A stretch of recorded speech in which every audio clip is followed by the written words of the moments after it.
उत्तर प्रदेश के बरेली जिले की एसडीएम ज्योति मौर्य का मामला अभी भी चर्चा का विषय बना हुआ है।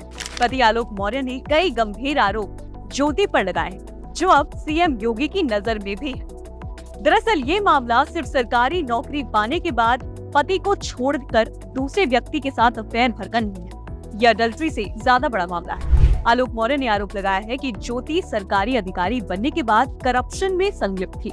बकायदा एक डायरी दिखाई जिसमें ज्योति ने पूरा ब्यौरा लिखा कि उनका किस महीने कहां से कितना पैसा बैंक अकाउंट में आया, यानी घूस का पैसा। हालांकि इस मामले पर अब जांच हो रही है। इसके साथ साथ आलोक मौर्य ने एक और बहुत सीरियस एलिगेशन ज्योति मौर्य पर लगाया है कि वो और उनके लवर, जो कि अभी कमांडेंट है, उन्होंने आलोक मौर्य को मारने की धमकी दी। उन्होंने बकायदा चैट्स दिखाए। आपको स्क्रीन पर पूरी चैट दिख रही होगी। ज्योति मौर्य केस के बाद हर जगह चर्चा है कि क्या ज्योति मौर्य नौकरी से सस्पेंड हो सकती है। अगर हाँ, तो आज इस वीडियो में जानते हैं कि किसी सरकारी व्यक्ति की नौकरी से निलंबन कब होता है। हाय, मैं हूं रिया श्री, आप देख रहे हैं एबीपी लाइव। सबसे पहले यहाँ ये बात समझनी बहुत जरूरी है कि ज्योति पर जांच सिर्फ करप्शन, अपने पद का दुरुपयोग और मर्डर की साजिश रचने के आरोपों में हो रही है, न कि आलोक मौर्य को धोखा देने के मामले, क्योंकि वो आलोक और ज्योति का एक पर्सनल मैटर है। एडल्ट्री के केस में सरकार इंटरफेयर नहीं करती है, क्योंकि आलोक का आरोप है कि ज्योति ने सफाई कर्मी आलोक को धमकी दी थी कि वो आलोक की नौकरी खा जाएगी, यानी उसे नौकरी से निकलवा देगी। इसीलिए ये इंक्वायरी हो रही है। जान लेना चाहती हैं, मुझे सिर्फ फोन करके कही है कि ये जांच सब रुकवा दो, नहीं तो तुम्हारी जान चली जाएगी सर। उसके पीछे सर उनका भाई सचिन मौर्य मेरे पीछे लगा हुआ, मेरे घर के आगे पीछे रहता है, बंदूक लेके घूम रहा है।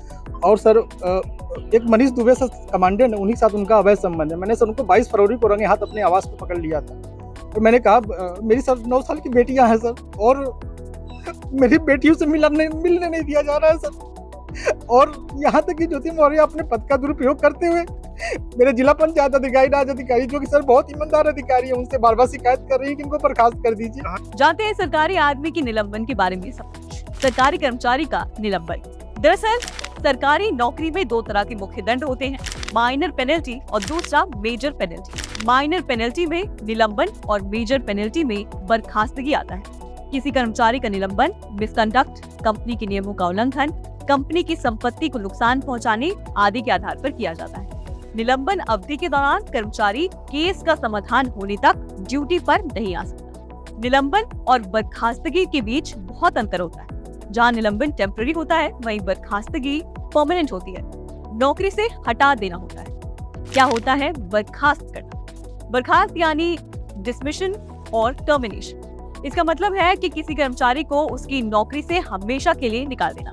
इसका अधिकार विभाग के सर्वोच्च अधिकारी के पास होता है। बता दें कि अगर किसी सरकारी कर्मचारी को नौकरी से बर्खास्त कर दिया जाता है, तो वो शख्स भविष्य में कभी भी सरकारी नौकरी के लिए अप्लाई नहीं कर सकता। इसके अलावा उसे चुनाव लड़ने की अनुमति भी नहीं होती है। किसी सरकारी कर्मचारी को निलंबित करने की कुछ शर्तें होती हैं, ये जानना बेहद जरूरी है। यदि किसी कर्मचारी ने वर्क प्रीमिसेस के अंदर मिसकंडक्ट किया है, तो ऐसे कर्मचारी को लंबित जांच के बाद तुरंत निलंबित कर दिया जाता है। इसे सस्पेंशन पेंडिंग इंक्वायरी कहा जाता है। निलंबन आदेश जारी होने के 7 दिन के भीतर आरोप पत्र जारी किया जाता है। अब अगर किसी भी अधिकारी के ऊपर करप्शन या सरकारी पद के दुरुपयोग के आरोप हैं, तो उनके ऊपर इंक्वायरी बैठती है।